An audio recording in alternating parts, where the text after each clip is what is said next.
I actually think we overcomplicate this whole monitoring and evaluation systems. I think there is benefits in being a consultant to make it look like there's a voodoo science, or that people give you money to solve it. But if you think about it, there is always going to be four stages with which you are able to, solve a problem. You first understand what is the need that you're solving for, which is what's the problem. Then you come up with an idea that you think is solving the problem, right? Which is that, okay, I think this will solve the problem. And then there is a solution that you build, where you sort of translate that idea into resources, people, process, and so on. And then finally, you build an organization that anchors the solution and say, okay, this organization hence uses the solution to solve this problem. This is really the way any social change process should work, right? Now, unfortunately, sometimes people move to stage 2 without worrying about stage 1, which is that you start with this idea, and you're sort of going out one day and you realize that, what if we could build low-cost housing for people? And in your mind, that's such a great idea that you get enamored by it. You don't step back and say, but what is the problem we are solving? Are we solving the land access problem? Are we solving robust house design problem? Are we solving a market challenge here? Are we solving a financing issue? And then the idea then becomes a solution. You build a team, you find this person who runs good housing, and then you start building houses, and you go to the markets, and everybody says, how will you measure impact? You don't know, because you want to build houses, but houses is not impact, it's an output per se. And then the organization is always shaky because you don't know what skills you want to build, right? So the rule number 1 of when doing this is to really start from the first thing, which is fundamentally, what is the problem you're solving? That is, if you weren't doing this, who would struggle? And by how much? And what else will solve that problem? And how are you solving that problem better, faster, cheaper? And that honest assessment of the problem that you're solving often makes a lot of the downstream work extremely easy. So I'll give you an example. Something I'm working on right now, which I'm very passionate about, is to get out of school girls to pass 10th grade through the open school system. Now, why is this problem important? Because 28 million girls are out of school as of right now for the last 10 years. Only 5 lakh girls go through the open school system about, right? It's a very small number.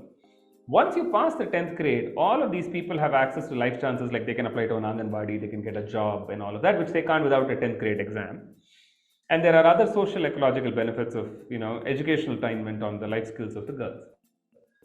Now, if I know that that's the problem I'm solving the problem of lack of scalable solutions for people to pass 10th grade, a lack of life chances for girls because they don't pass 10th grade, right? And lack of social ecological attainment that they achieve because of 10th grade.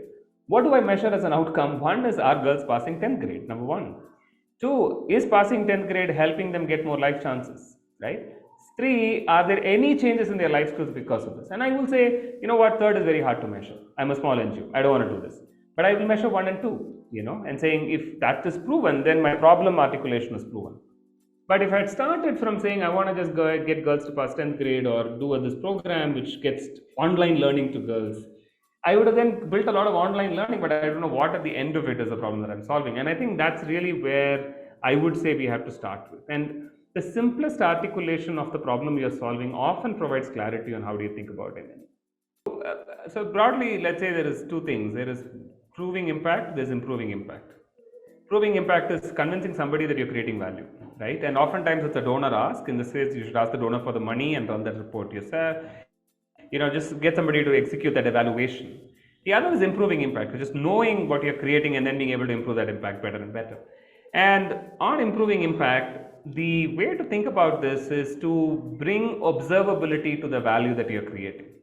What do I mean by observability? Is sometimes when you think about change, it's also very abstract, and we're like, people are becoming confident, social norms are changing, etc., which are very abstract things.